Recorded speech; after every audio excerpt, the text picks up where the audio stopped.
Total betrayal. That's the devastating conclusion of a report into COVID. And who have we betrayed? Our children, that's who.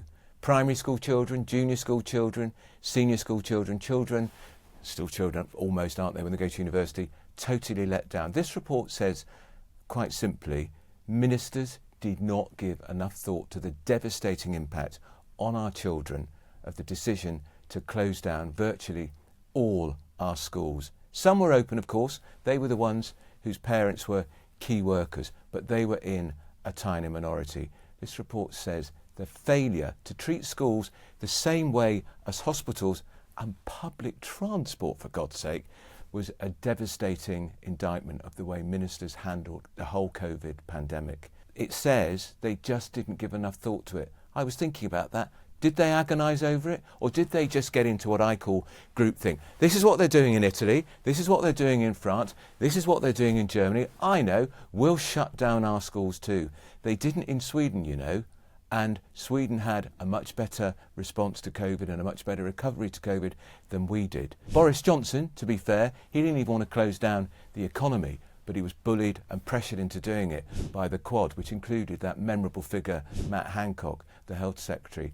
Let's be honest, we don't need a public inquiry into COVID, which will not report probably much before 2027, to know the damage that was inflicted on our most vulnerable people in society, children. 100,000 now permanently missing from the school system. Hundreds of thousands never got to sit their A-levels. Hundreds of thousands still waiting for their degrees. Universities now still routinely trying to teach by online tuition. All those university students who didn't get near a university but still had to pay their £9,000 fees. Absolutely scandalous.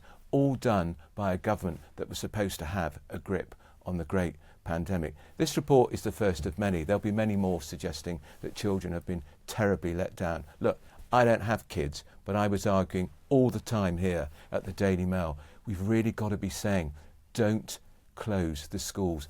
Some kids were at home with parents who were abusive. School was a respite for them. Some kids never got fed because they got fed at school. What about the kids who lived on the 14th floor of a tower block with no green and open space? Really, really devastating for all of them and for families. The report that came out in August, which spoke to 60,000 parents, half of whom said their children were emotionally damaged by COVID. How do we fix it? And here's the thing that I think is really, really devastating. Now it seems almost a routine matter to hear on the radio, on the TV, reading the Daily Mail, schools are closing because of teachers' strikes. We used to think it would be the worst possible thing for schools to be closed down, even during the winter of discontent, and I'm old enough to remember it. I was in my sixth form then. Schools didn't close when the trade unions were not even allowing people to bury the dead. But now schools close routinely, and it's because of the serious mistakes that were made during COVID. Even the Children's Commissioner, Anne Longfield, said it was, in hindsight, a disastrous mistake. Ministers should apologise for it. I don't know how we ever fix it, but I make the point, we don't need a major public inquiry to decide. The biggest losers were our kids. And I think those ministers who took that decision to shut our schools for months on end, not once, but twice, even longer, should be hanging their heads in shame. If you're a parent, you'll be able to relate to this, because how did you get on with online tuition? My friend, they nearly freaked out the very idea of trying to do it. And you also know the damage it's done to your kids. And if you're one of those who's still waiting for your degree, or who didn't get to sit your GCSEs or A-levels, tell us what you think. Do you agree with me, or was actually rather good? It meant you got a bit of time off from school. And I can still remember walking into supermarkets, children as young as 3 or 4, barking at me, stay away, you've got to be 2 metres away from me.